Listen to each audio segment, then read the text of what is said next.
Ladies and gentlemen, the discussion is about what's going to happen on 20th when maybe the grand mass action is called.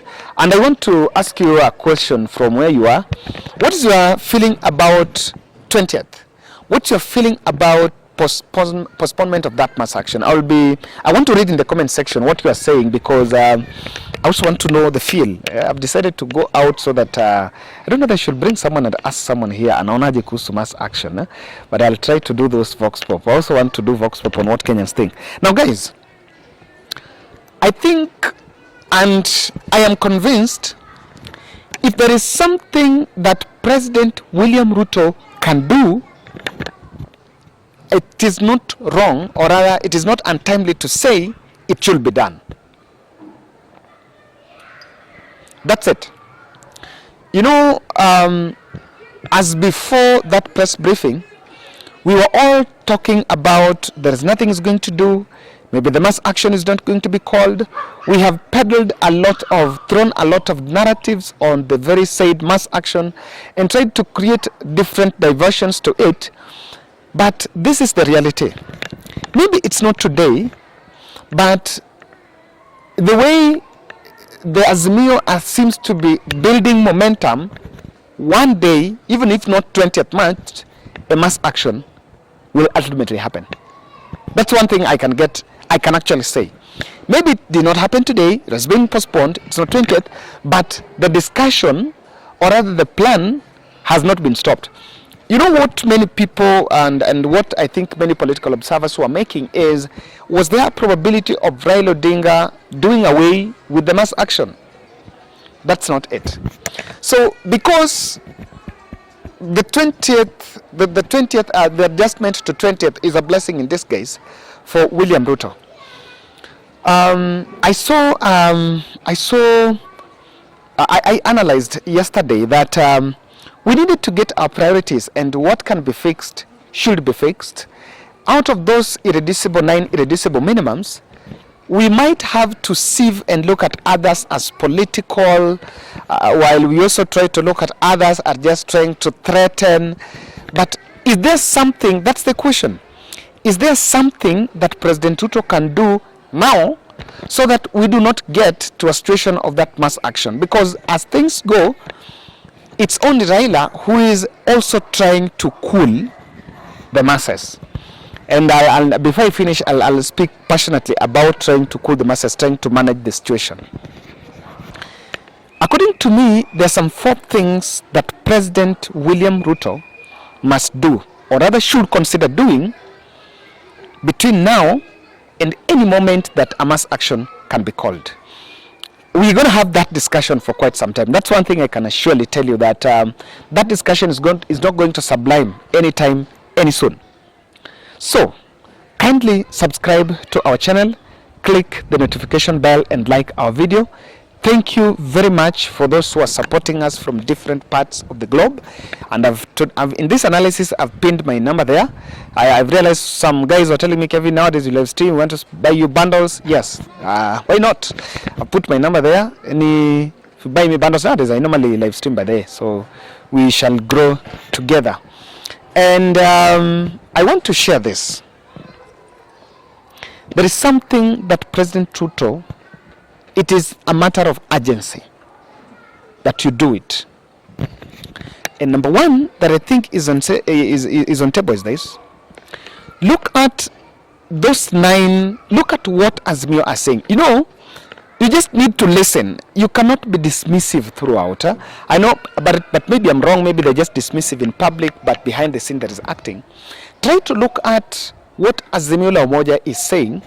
Look at the 9, all those 9 demands they're talking about.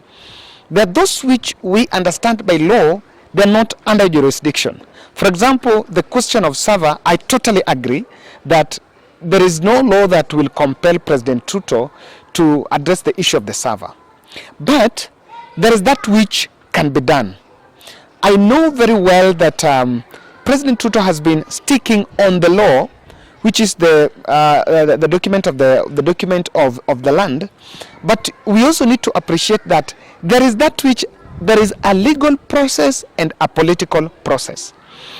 Not not everything legal will produce very concrete political solutions.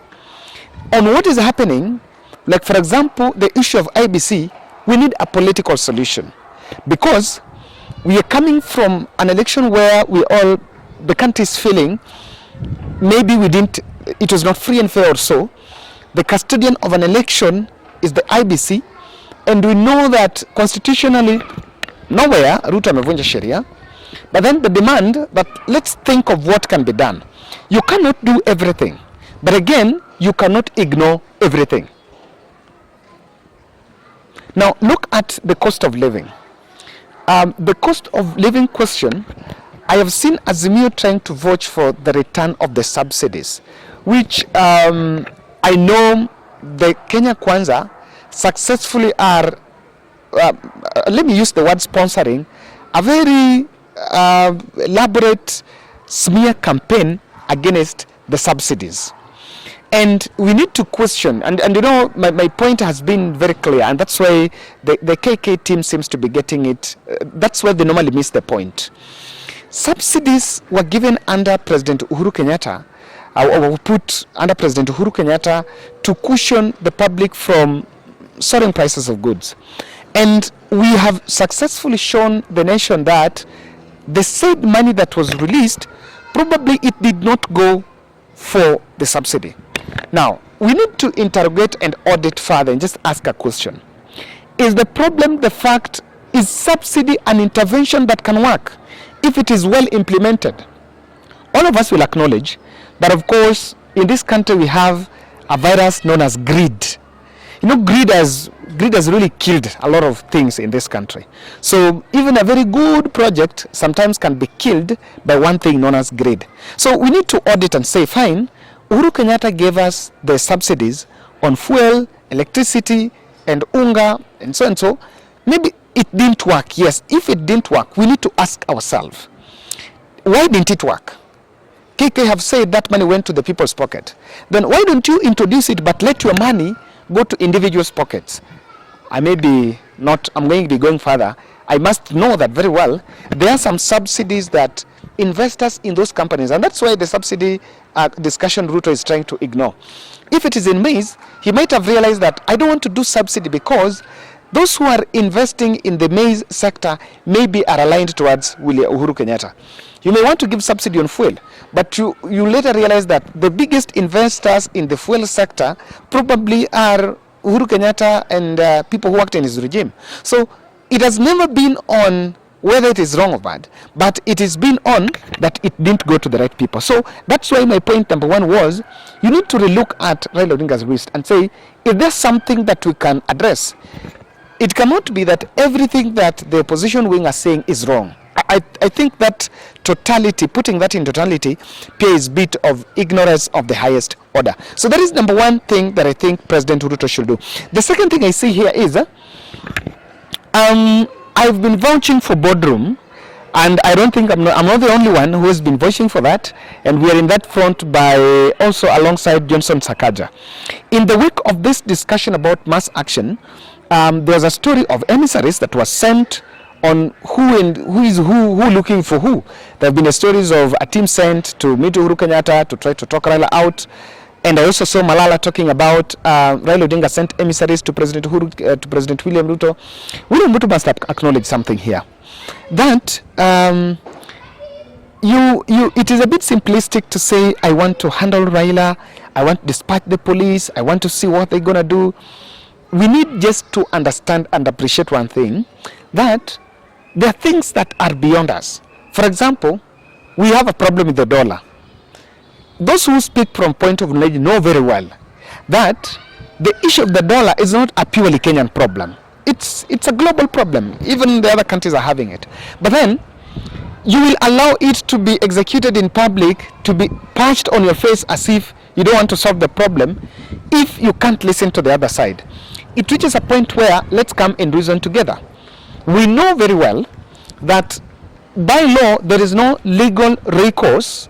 There's no legal recourse to remove you from State House. And even President William Ruto knows that there is no legal recourse unless then lawlessness. Why would you go for lawlessness? In terms of lawlessness, no one wins. That's my point. No one wins. It's neither Raila nor William Ruto. At the end of the day, your era will go down as one that really spiraled Kenyan into a trouble. I can tell you that I don't think Raila is more of a very rigid politician that cannot. The talking down does not mean that problems can be solved. If you think that you can give a solution, and I've been seeing and I've been listening to, I think Rigathi is saying that we are willing to talk to opposition on some things. We are only willing to talk to opposition on some things about the cost of, I don't know about politics. Now that's the problem. Let's put the politics aside. I don't think Raila Odinga that I'm seeing now is a Raila Odinga of talking about the 6th. It's just like many people are making a lot of assumption on what is going on. So the Boardroom avenue is still available. Now lastly, this is what Ruto must do. If there is going to be the number of people that can turn up in a mass action, if it is called today, tomorrow, or even on 20th, will depend on what you are doing as Kenya Kwanza. Because what is behind, silently no one is talking about it, but silently there is a fuel behind anger in the public. What is happening in the public service? What is happening as far as Uhuru's going after the Uhuru's cases are concerned? You know, ourselves, we are stirring emotions. The other day, we summoned Matiang'i with some fears of some arrest. Now, as we talk, there are also threats all over of arresting some others in the 15 billion haste, which is not a problem. But the selective application of law will actually make others then question, is this not really what we want to go about? So I think what President Ruto can do is to lower the tension. Lower the tension. Because, you know, everything thrives on what the state is doing. It's not about what Raila is doing. It's on the reaction on the other end. So just stop being provocative and lower the tension. I know there is a lot of action, but let law take its course. I've always been saying, it is about time that President William Ruto withdraws from the public, withdraws from the media. If you're going to launch a product, just launch a project. Just go, launch the project, come back in the office, retreat to State House, and do the other things without now getting dragged into the politics. The challenge here is the situation where president is getting dragged into the politics of the day. The more William Ruto is going to sustain the discussion in public, I can say the person that is sustaining this discussion is actually the Kenya Kwanza politicians. Now, they have created an extension officer in the name of Cleophas Malala to respond to Azimio.